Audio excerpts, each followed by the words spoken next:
Hello internet friends. I have no idea what kind of weird accumulation of ferments and dried and variously preserved things I have going on in my kitchen right now. COVID-19 quarantine year has been hard and I got very compulsive about making things at the beginning of it to deal with this, and then very uninterested in dealing with those things later in the year. It's gotten so out of control. Some of it I'm not sure if it's moldy. I'm not sure if it's just out of brine or juice.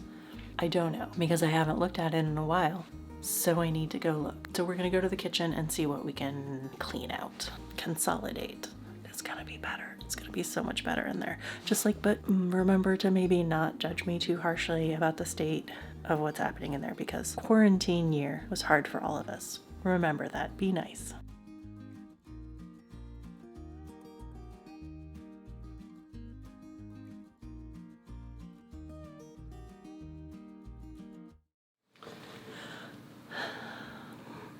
This is a lot more than I thought I had.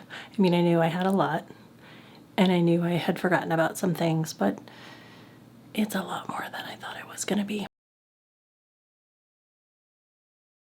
Smoked pepper seeds from last May. They've sort of just been aging. It's delicious, but it's a huge container and not that full anymore.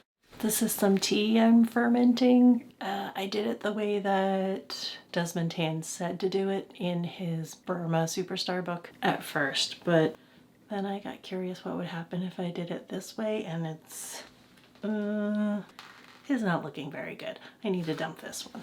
I think the only thing in this cupboard is gonna be my toasted Marigold Calendula tea. I'm not sure how much is left. It should be the only thing in here.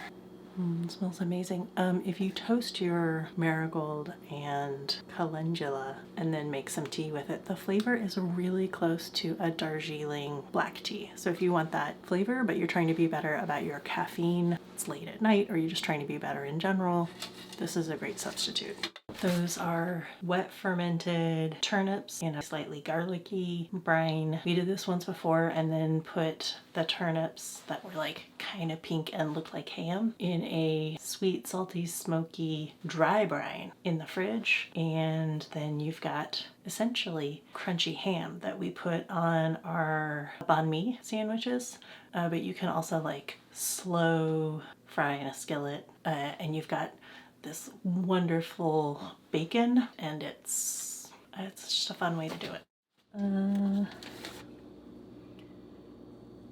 Water kefir grains. I did not enjoy doing water kefir. These are probably super dead, and I don't feel a need to make sure. If I decide to do water kefir again, I should be able to get grains through my buy nothing.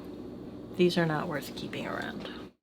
Vinegar with spruce pollen, also spruce cone and Doug fir needle syrup in it, which reminds me I should get the rest of that syrup down from the cupboard.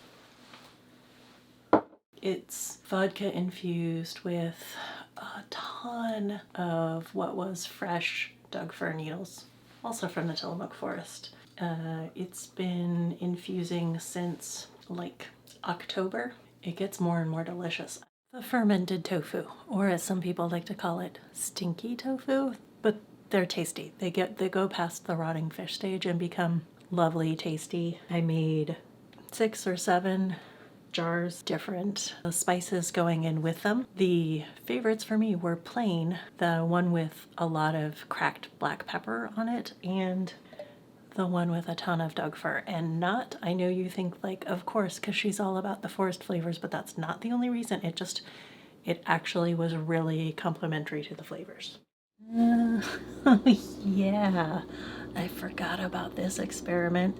Okay, so I was obsessing over all of the different ways that cheeses are made, reading about them a ton, like really trying to get into the science of them. Attempted to make a feta using walnuts. It tastes like it worked, but I decided I really wanted to store them in a brine, and then I super forgot about it.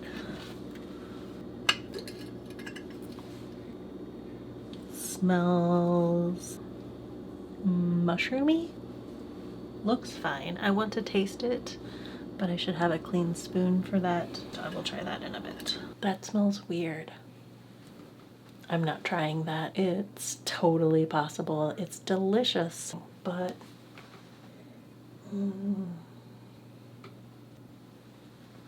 I don't know how to describe that. Not like feta. Yes, still like walnuts. Oh, I want to try it.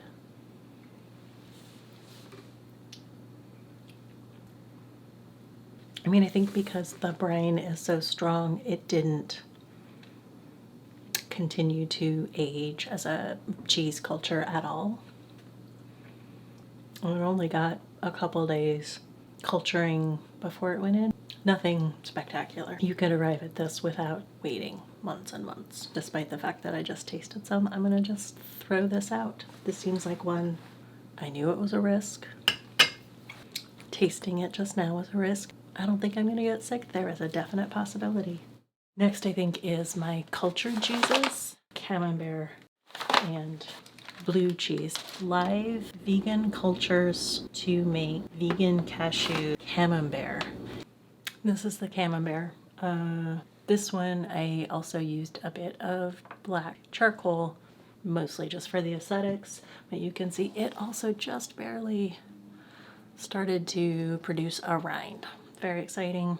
Here's what I'm thinking to make these more usable, because currently they're like wrapped in parchment and then wrapped in the paper bags and then tucked at the back bottom of the fridge to continue maturing. But I think I need at least some of them sliced into thin slices in a plastic bag in the drawer for all of our meats and cheeses and butter, by which I mean tofurkey, daya, and myokos, that we want to use when we're making something a little more rich and traditional.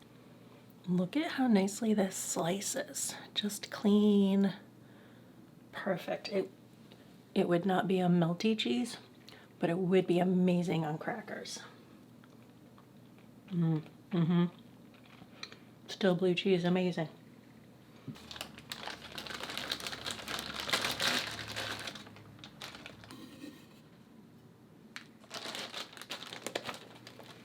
There.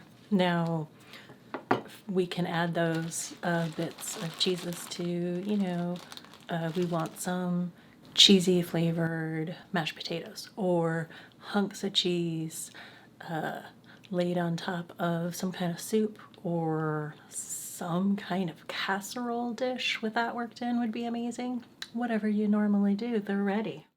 This jar is just dried greens from last year's garden. There's some mustard, spinach, charred kale, a lot of calendula greens, marigold greens, some sorrel, chickweed, you know, when you're weeding it, some oregano.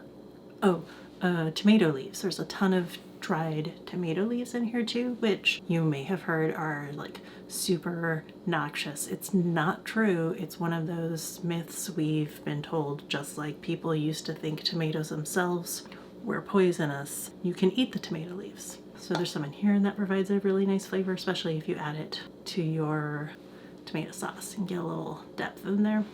So that's great, but it was completely full when I put it in the cupboard, and we're down to just a little bit, so I could move it to a smaller jar. It's bee balm. It's a pretty cultivar of Oswego tea, and on the right is just some thyme. But they're organized. I think they're fine. Lemon peel and something.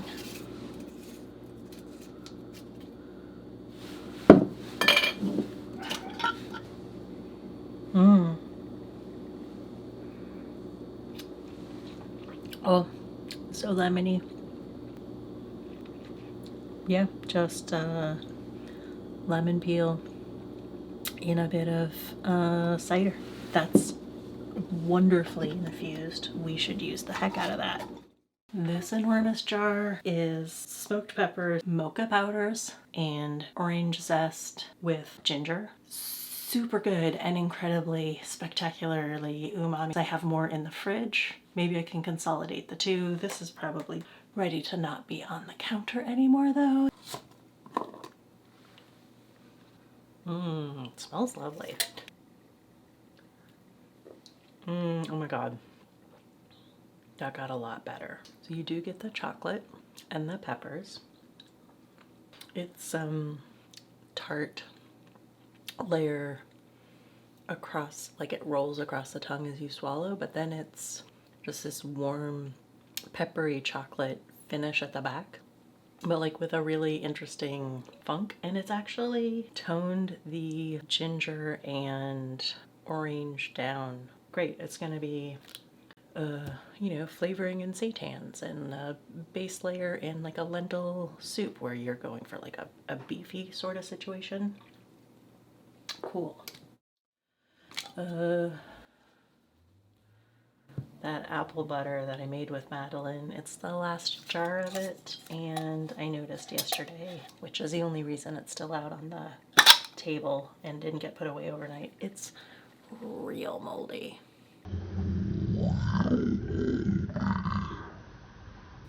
It went real bad. So that jar just needs to be cleaned. Okay guys, that's everything. I think I had about a year's worth of preserves and ferments to deal with, so it's not too surprising it took me 3 days instead of the 5 hours I was expecting. That was an enormous pain in the butt project. Gross. Kind of sad that I lost some things to mold and time, but not too surprising given how long it had been since I'd taken care of some of all that. Really happy it's done. My kitchen is gonna be beautiful, totally ready for spring. Are any of you also feeling inspired to deep clean the place you've been stuck in for the last year? Is this just me? I don't know, but I'm glad to have that done. And I might move on to other projects. Yeah, I don't know what's happening after that. It probably should be garden because it's spring. But that was fun for me and productive. Hope you enjoyed it. See you next time.